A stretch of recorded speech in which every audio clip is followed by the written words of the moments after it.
welcome to this video. So in the last video we saw what tort is. So this is the part second where we will see some general defenses. So let's start. So first we will see what are the general defenses. So there are some defenses available to defendant. By using them he can absolve himself from the liability arising out of wrong committed.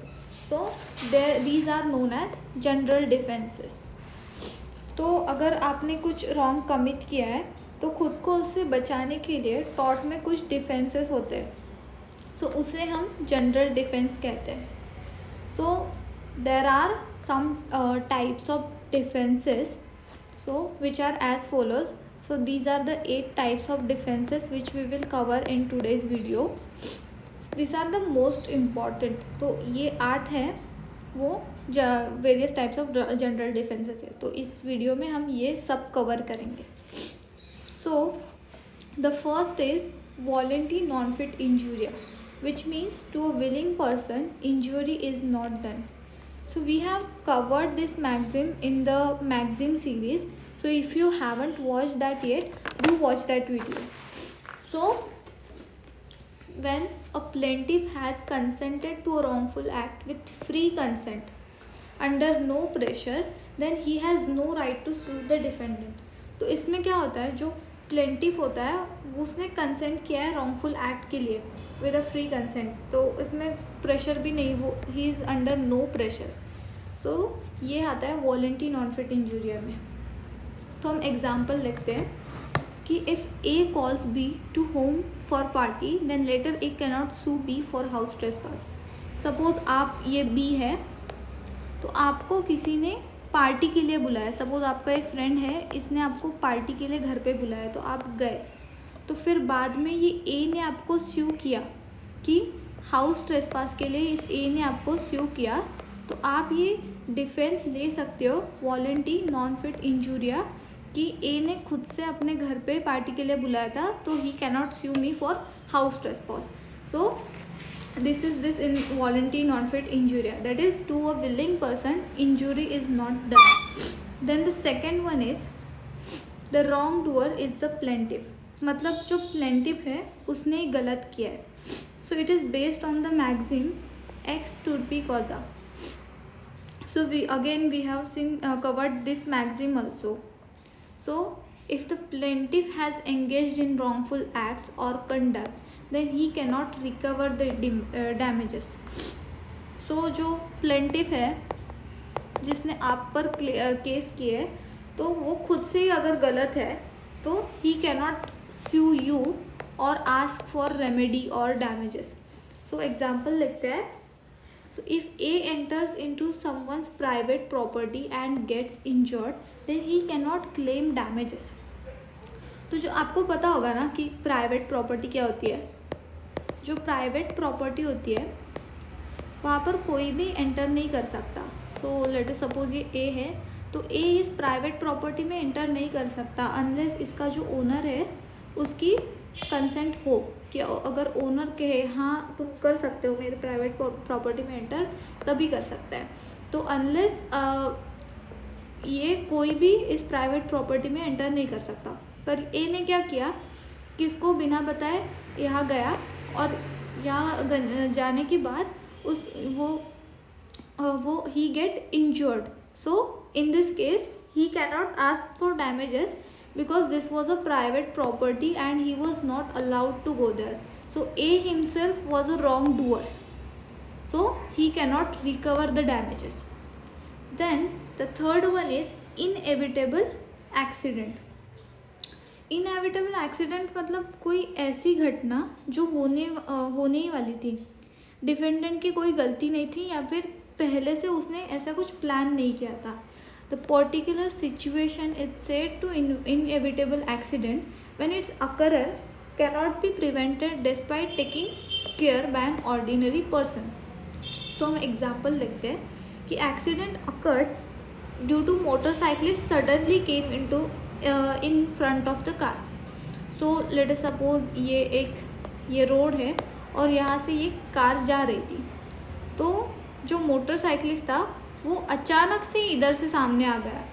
तो इसका तो कोई कुछ pre plan तो ये तो कुछ कर नहीं रहा था कि अब ये सामने आ जाएगा तो मैं इसे ठोक दूंगा, या फिर ऐसा कुछ प्री प्लान नहीं था। ये अचानक से सामने आ गया तो ये कुछ कर भी नहीं सकता था। सो इसीलिए ये एक इनएविटेबल एक्सीडेंट था, और इसमें ये जो कार चला रहा है इसकी कोई गलती नहीं थी। सो अगर मोटरसाइकिलिस्ट आगे जाके इसको सू भी कर दे कि इसने मुझे धक्का दिया, तो मुझे अब मेरे मेडिकल एक्सपेंसेस जो है वो मुझे देने चाहिए। तो this car driver he can take this defence of the inevitable accident. The next one is act of God. So इसमें क्या आता है, the defence of act of God and inevitable accident might look same but they are different. तो act of God में क्या आता है, act of God is a kind of inevitable accident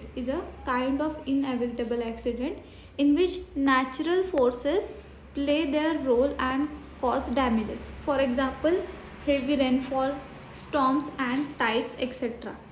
तो एक एग्जाम्पल था, I don't remember it accurately, but कुछ था कि एक यहाँ पर ए होता है तो वो क्या करता है, वाटर रिजर्वायर बिल्ड करता है, और यहाँ उसका नेबर था ये बी, तो उसने कुछ स्टोर करके रखा था,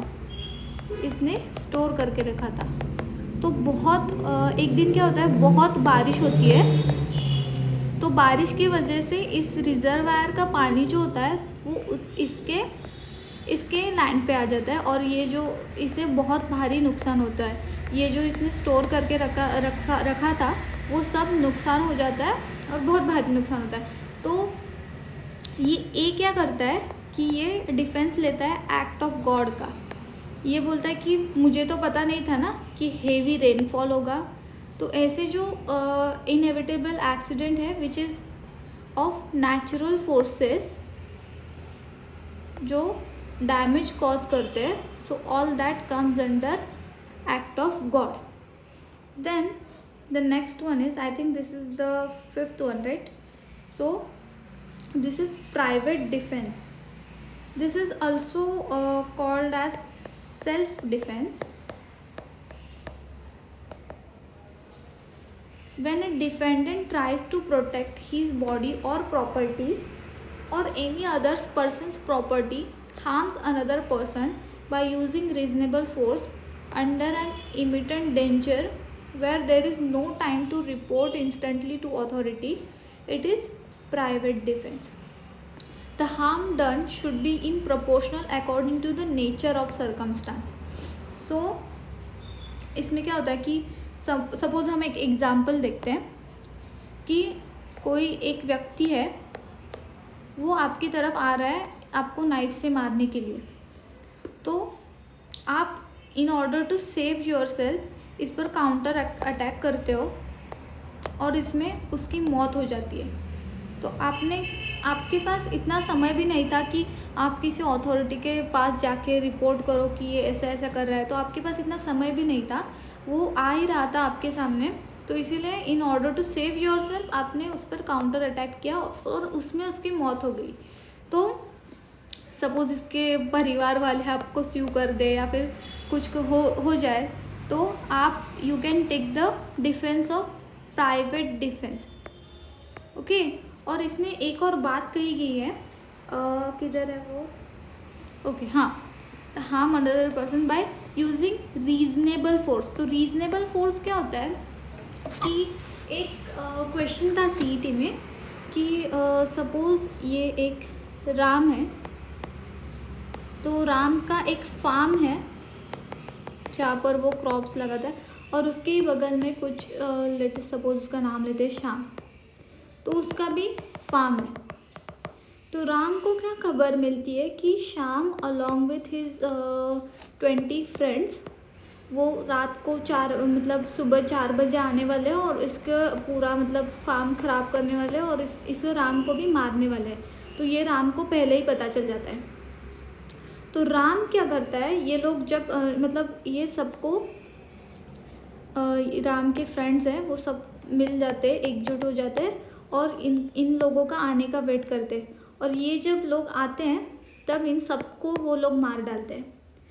तो is it reasonable force used by Ram?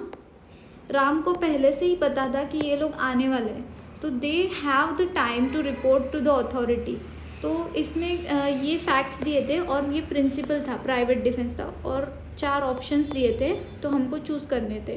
तो ऑब्वियसली राम इज़ रॉन्ग। सो कुछ लोगों ने मतलब ये प्राइवेट डिफेंस के अंडर आता है इसीलिए राम को सही बोला था, राम इज़ नॉट लायबल। तो ऐसा नहीं है, राम के पास टाइम भी था और राम को अगर पता भी मतलब राम के पास टाइम भी था, so he has not use reasonable force. So reasonable force भी होना चाहिए।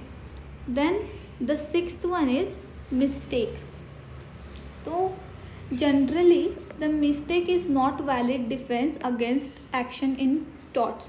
सो if a person acts under a mistaken belief in a situation, that then he or she may use the defense of mistake and escape their liability under the law of tort. तो अगर कोई person है जिसने wrongful act commit किया है तो ही was under a mistaken belief कि उसे मतलब मिस्टेकनली किया है, उसे ये करना था और फिर ये कर दिया मिस्टेकनली, इसे बोलना था इसे बोल दिया, तो he is under a mistaken belief, तो he can take the defence of mistake. So example देखते हैं। A noticed a mark on the dog and came to the conclusion that it is not his dog. He mistakenly took another person's dog with him. Here A will not be liable. तो A ने क्या किया, A ने इस dog के पीठ पे या किधर तो मार्क देखा और उसे लगा कि ये मेरा डॉग नहीं है। इसने क्या किया, किसी और पर्सन का डॉग अपने साथ घर ले चला गया। तो बाद में लेटर ही बी स्यूड हिम। तो इसने क्या डिफेंस लिया, इसने मिस्टेक का डिफेंस लिया कि he was under a mistaken belief that it was his dog. So in this situation A will not be liable here because he was under a mistaken belief. Then the 7th one is necessity. तो कोई भी चीज़ out of necessity है तो that can also be a defence. So when the act done cause harm but is done under a good faith, तो वो एक good faith के अंडर क्या है, in order to prevent harm. In this case a person will not be liable.